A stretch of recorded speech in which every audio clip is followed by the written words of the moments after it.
Olá, bom dia. Está começando o Eldorado Expresso com os principais destaques das plataformas do Estadão nesta terça-feira. Oi, Carol, bom dia. Bom dia, Raíssa. Bom dia a todos. E a gente volta os olhos para o Congresso, porque hoje tem reunião importante para decidir sobre a segunda instância, prisão após segunda instância. É isso, líderes do Senado e da Câmara se reúnem. A tentativa é de chegar a um acordo sobre as propostas que estão em andamento nas duas casas.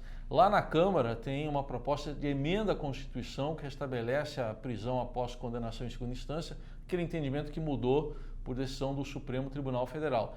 Já no Senado tem um projeto de lei que muda o Código de Processo Penal. A tentativa é fazer com que essas propostas se encontrem, que se chegue a um consenso, mas o presidente da Câmara, Rodrigo Maia, já disse ontem que a proposta da Câmara é essa aí, já está mais avançada e ele pretende dar andamento a ela. A gente acompanha tudo.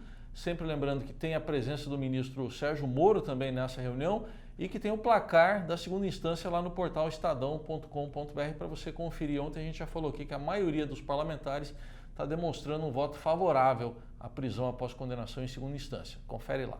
Ficamos de olho também lá no Tribunal Superior Eleitoral, porque o plenário vai decidir sobre a validade ou não de assinaturas eletrônicas para a constituição de um partido. No caso, Partido Aliança pelo Brasil, do presidente Bolsonaro.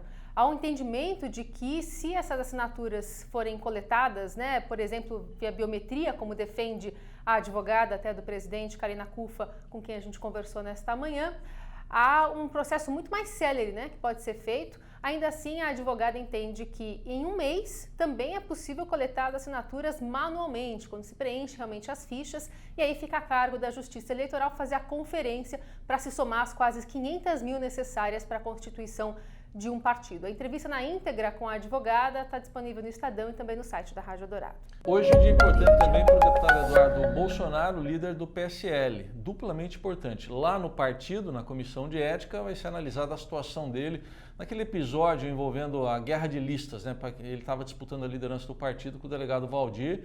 Entre as punições previstas tem até expulsão.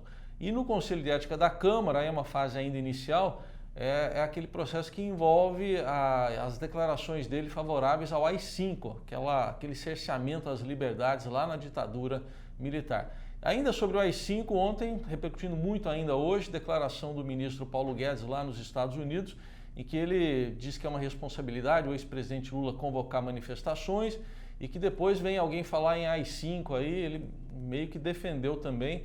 Isso está gerando muita reação e você confere lá. Todas as reações no portal estadão.com.br.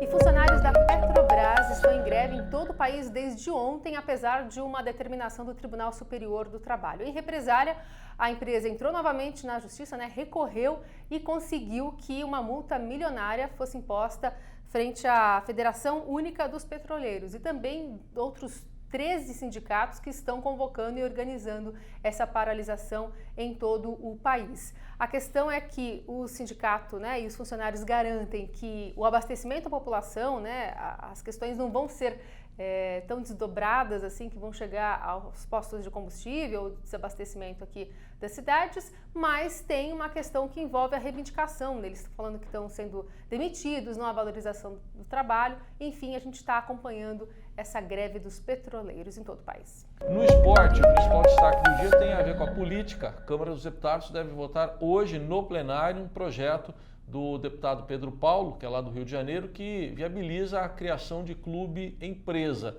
ou seja, os clubes deixariam de ser associações civis, caso quisessem, e virariam empresas, com renegociação de dívidas, essa possibilidade sendo mais viável, também uma carga tributária menor em relação às empresas comuns e ainda a possibilidade de atrair mais investimentos. Lá no portal estadão.com.br tem todo o detalhamento do projeto. Ontem teve até uma live aqui com ele, o deputado falando sobre esse assunto, e a gente acompanha a votação hoje.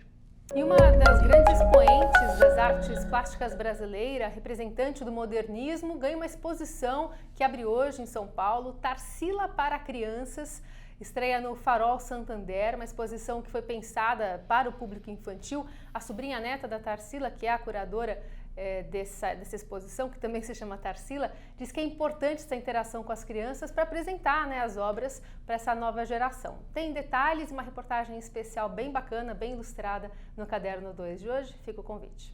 Estes e outros assuntos você acompanha lá no portal estadão.com.br e nas plataformas do Estadão ao longo desta terça. Um bom dia para você. Até!